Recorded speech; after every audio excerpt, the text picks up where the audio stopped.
Hello entrepreneurs, 5 வருஷம் கழிச்சு நீங்கள் எப்படி இருக்க போறீங்க? உங்கள் ஹெல்த் கண்டிஷன் எப்படி இருக்க போகுது? உங்கள் வெல்த், உங்கள் ஃபினான்ஷியல் சுச்சுவேஷன், உங்கள் ரிலேஷன்ஷிப்ஸ், இந்த சொசைட்டியை நீங்கள் எப்படி பார்க்க போறீங்க? இந்த சொசைட்டி உங்களை எப்படி பார்க்க போகுது? இதை விட ரொம்ப முக்கியமான விஷயம், உங்கள் பிஸ்னஸ் எப்படி இருக்க போகுது? இந்த இண்டஸ்ட்ரியில் உங்கள் பிஸ்னஸ் மார்க்கெட் பிளேஸ் என்ன? இதெல்லாம் யார் டிசைட் பண்ணுவா? இது இந்த சொசைட்டி டிசைட் பண்ண போதா, பொலிட்டிக்கல் சுச்சுவேஷன் டிசைட் பண்ண போதா, இல்லை எக்கனாமிக் சுச்சுவேஷன் டிசைட் பண்ண போதா? நல்லா யோசிச்சு பாருங்க. மனிதனுடைய மிகப்பெரிய கண்டுபிடிப்பு என்னவா இருக்கும்னு நினைக்கிறீங்க? நிறைய பேர் நினைக்கலாம் சக்கரம் தான் மிகப்பெரிய கண்டுபிடிப்புன்னு, நிறைய பேர் நெருப்பு தான் மிகப்பெரிய கண்டுபிடிப்புன்னு நினைக்கலாம்.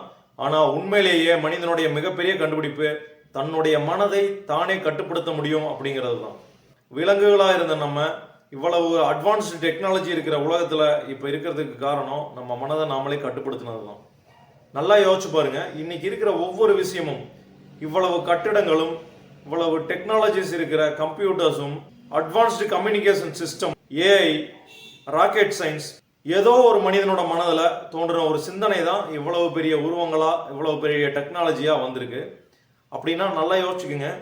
5 வருஷம் கழிச்சு நீங்கள் எவ்வளவு பெரிய ஆளாக வேணாலும் இருக்கலாம், உங்கள் ஹெல்த் கண்டிஷன் எவ்வளவு பர்ஃபெக்டாக வேணாலும் இருக்கலாம், உங்கள் வெல்த் ஃபினான்சியல் சுச்சுவேஷன் எவ்வளவு பெருசாக வேணாலும் இருக்கலாம், உங்கள் பிஸ்னஸ் எவ்வளவு பெரிய பிஸ்னஸாக வேணாலும் வளர்ந்துருக்கலாம்.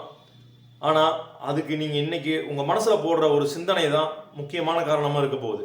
இப்போ இன்னைக்கு முடிவெடுங்க.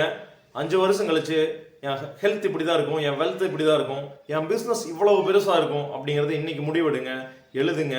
அதை கட்டாயமாக நம்மளால சாதிச்சு காட்ட முடியும். சொல்லி அடிங்க. சூப்பராக பிஸ்னஸ் பண்ணுங்க. வாழ்த்துக்கள்.